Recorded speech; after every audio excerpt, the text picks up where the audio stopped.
Hello viewers, welcome back to my channel. This is me Suman, registered hydrogeologist, ground water department, Telangana state.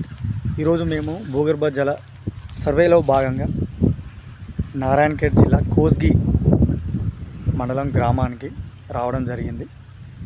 ఇక్కడ hydrogeological survey చేస్తున్నాము. ఇక్కడ ఇలాంటి granite boulders అనేవి ఉన్నవి.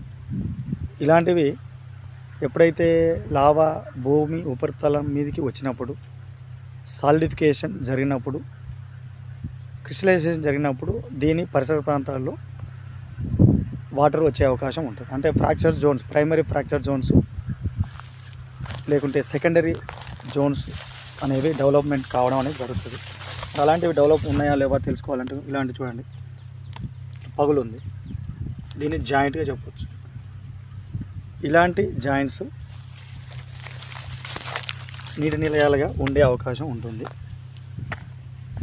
అక్కడ ఎర్రగా ఉన్నాయి చూసాడు.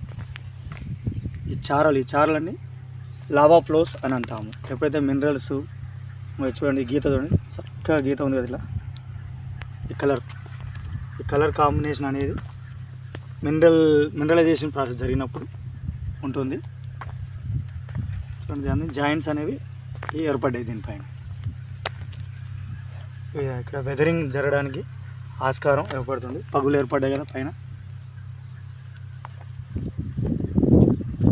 మరి ఇలాంటి బౌలర్స్ ఉన్న దగ్గర నీళ్ళు ఉంటాయా ఉండయా అనే విషయాన్ని మనం గమనించినట్లయితే, ఇక్కడ జియోఫిజికల్ సర్వే దీని పై భాగంలో, అంటే ఇక్కడ ఈ అప్స్ట్రీమ్ సైడ్ చేస్తే, ఎందుకంటే ఇది సాలిడిఫికేషన్ జరిగి సాలిడ్ మెటీరియల్ కదా, గట్టి పదార్థం కాబట్టి నీటి నిల్వలని అడ్డుకట్ట వేయడానికి ఉపయోగపడుతుంది. ఇక్కడ ఉన్న ఫ్రాక్చర్లలో వాటర్ రానికి అవకాశం ఉంటుందన్నమాట.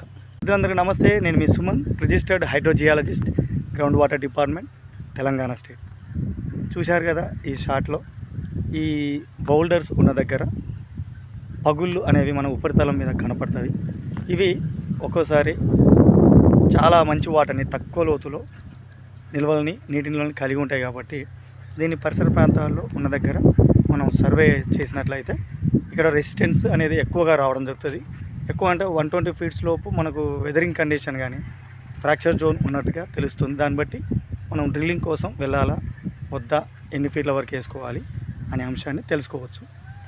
మీరు సర్వే చేసుకోవాలనుకుంటే నా నెంబర్కి ఫోన్ చేయండి. తెలుసు కదా నా నెంబర్.